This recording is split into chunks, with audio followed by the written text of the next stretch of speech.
This is a video by Richmond. Today we're working on a Chevy Prizm slash Toyota Corolla. This happens to be a 1998 model. And what we're doing today is we are replacing the rear struts.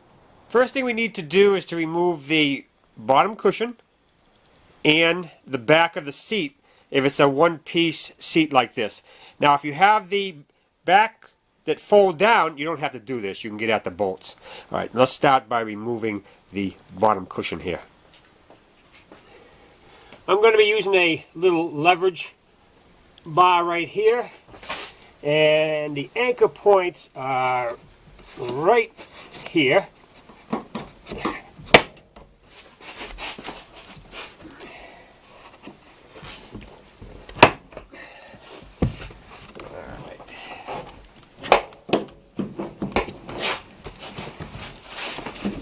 Alright, there's the bottom cushion.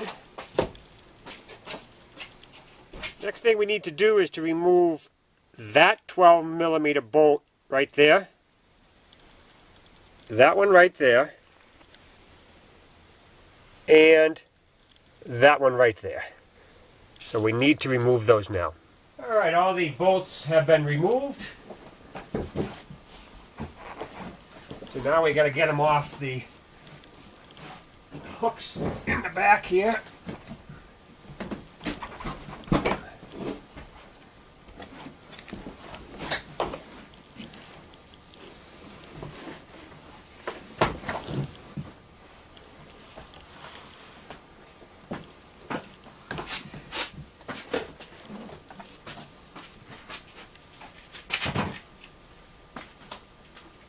Next thing we're going to do is jack up the vehicle, support it on jack stands, remove the tire wheel assemblies, and then put a jack underneath the axle carrier.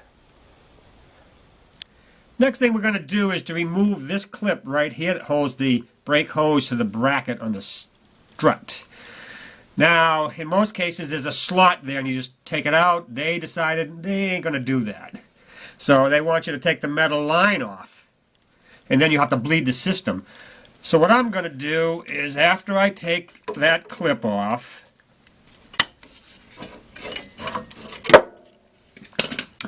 I'm going to take my cutoff wheel and cut a slot in it. This strut's junk anyways. And hopefully the new strut will have the slot in it and we'll be in business. Otherwise we'll just modify it.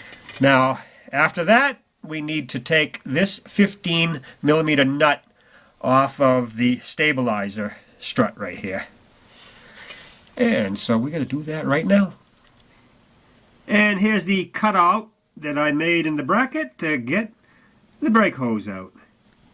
Now there is no flat on the back of the strut here for the stabilizer, but what they have is a 5mm Allen head in the end of it, so you can use that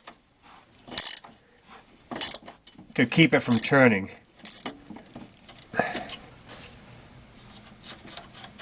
Okay, there we go.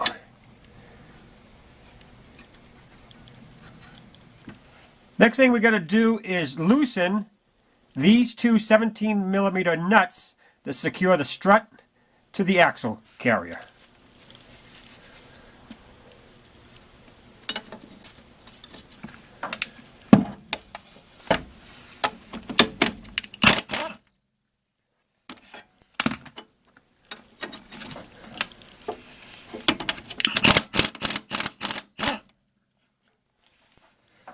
Next thing we got to do is to remove these three 12mm nuts that secure the top of the strut to the body.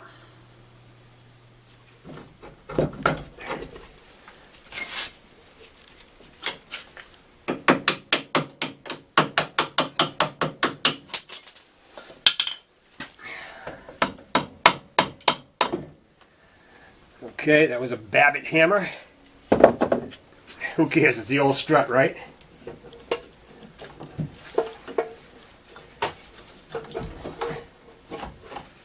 Hey! There it is. Hey, what a mess, huh? Look at that. Yikes. Now on this bracket there are two flats, and they did not get the orientation right on this aftermarket one. So what I ended up doing was rounding out the flat.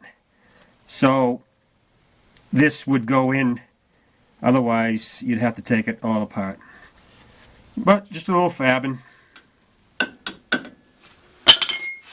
Alright, we got one of the strut to carry bolts in.